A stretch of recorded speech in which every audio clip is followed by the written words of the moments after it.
Je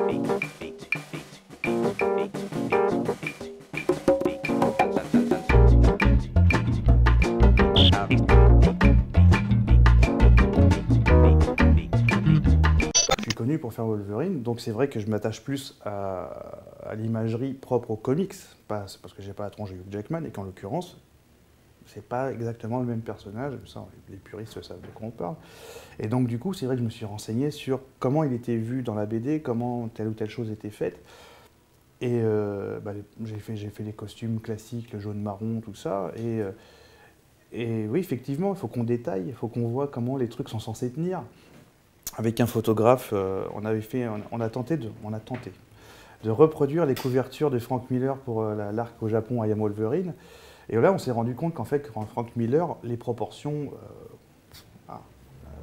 essayer de reproduire les couvertures de Frank Miller, c'est avoir une colonne vertébrale qui tourne à 360 degrés. Ou, voilà, donc, ou pas d'épaule. Mais enfin, c'est des trucs comme ça. Donc un jour, j'espère pouvoir sortir les photos. Mais voilà, donc on essaye de voir comment le personnage est fait, tout ça. Après, personnellement, je vais m'affranchir de certains trucs parce que je trouve que c'est pas très cohérent d'un point de vue anatomique par rapport à moi. C'est-à-dire que j'essaie de faire en sorte... Moi, je suis parti d'une logique, par exemple, dans la BD, je reprends toujours le personnage, les griffes que j'ai faites, elles font la longueur de mon avant-bras. Ça me semble logique. C'est vrai qu'après, sur certaines illustrations, le truc, elles vont être démesurées, mais je me dis, quand elle rentre dans son bras, le mec, il peut plus plier les coudes. Voilà, donc je pars dans ces principes-là, donc c'est vrai qu'on détaille le perso. Et moi, je pense que c'est intéressant, oui, de connaître un peu la base du personnage, parce que de toute façon, on va le détailler, ne serait-ce que pour faire le costume, mais on va le détailler sous tous les angles, donc on va finir par s'y intéresser d'une façon ou d'une autre. Il va y avoir un petit lien qui va se créer, parce que le personnage, je le kiffe trop, mais je ne trouve pas d'illustration, donc on va chercher. Enfin, bon, là encore, pour les comics, c'est pas trop compliqué, mais je connais des gens qui font des trucs d'après des illustrations de dessinateurs japonais, donc il y a très peu de trucs, donc ils vont chercher des machins, des trucs pour avoir le truc de dos.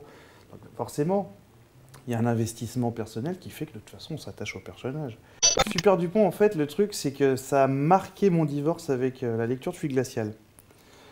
Parce que, alors ça c'est une anecdote personnelle, mais en fait, donc j'avais fait un costume de Super Dupont, effectivement, et il y a un lecteur qui a envoyé une photo de Super Dupont. Et donc le truc était super condescendant. Ah là là, machin, regardez ce que j'ai vu sur le char de la Gay Pride, et machin, tout ça. Donc, je vais jeter un œil, j'étais dans le courrier des lecteurs, et donc dans le contexte, ce que je vois, c'est hey, les copains, regardez qui j'ai vu sur le chariot de la Gay Pride. Alors je vois la signature du gars avec son adresse email.